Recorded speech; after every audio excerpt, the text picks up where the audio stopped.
আসসালামু আলাইকুম বন্ধুরা, কেমন আছেন সবাই? এটা হলো গুলিস্তানের রজনীগন্ধা চত্বর। এই চত্বরে আপনারা দেখতে পাচ্ছেন বিভিন্ন ধরনের স্পোর্টস সামগ্রী, যেমন এখানে বল আছে, কেটস আছে, হ্যাঁ, লোফার আছে।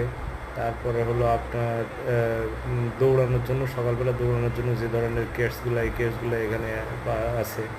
তারপরে বুট আছে, ফুটবল খেলার জন্য বিভিন্ন ভালো খারাপ। আসসালামু আলাইকুম বন্ধুরা, কেমন আছেন সবাই? আশা করি সবাই ভালো আছেন, আমিও ভালো আছি। বন্ধুরা, আজকে গিয়েছিলাম গুলিস্তান।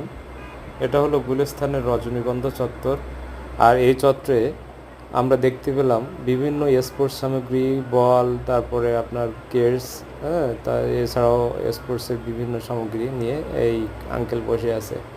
তো এখানে অনেক মানুষের জমায়েত দেখে আমি একটু দাঁড়িয়েছি। তো এখানে দেখতে পাচ্ছেন আপনার ওনার কাছে। আসসালামু আলাইকুম বন্ধুরা, কেমন আছেন সবাই? আশা করি সবাই ভালো আছেন, আমিও ভালো আছি। বন্ধুরা, আজকে গিয়েছিলাম গুলিস্তান। এটা হলো গুলিস্তানের রজনীগন্ধা চত্বর। আর এই চত্বরে আমরা দেখতে পেলাম বিভিন্ন স্পোর্টস সামগ্রী, বল, তারপরে আপনার কেটস, হ্যাঁ, এছাড়াও স্পোর্টসের বিভিন্ন সামগ্রী নিয়ে এই আঙ্কেল বসে আছে। তো এখানে অনেক মানুষের জমায়েত দেখে আমি একটু দাঁড়িয়েছি। তো এখানে দেখতে পাচ্ছেন আপনার ওনার কাছে বুট আছে। তারপরে আপনি দেখতে পাচ্ছেন সামগ্রী এখানে আছে। হ্যাঁ, তো আপনারা যার যা প্রয়োজন এখান থেকে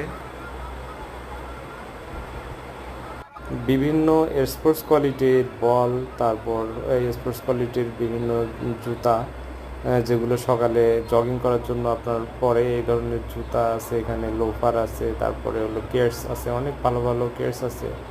হ্যাঁ, এখান থেকে আসলে অনেক ভালো ভালো জিনিস আছে, এখান থেকে বেছে নিতে পারলে আপনার হলো ভালো ভালো জিনিস পাওয়া।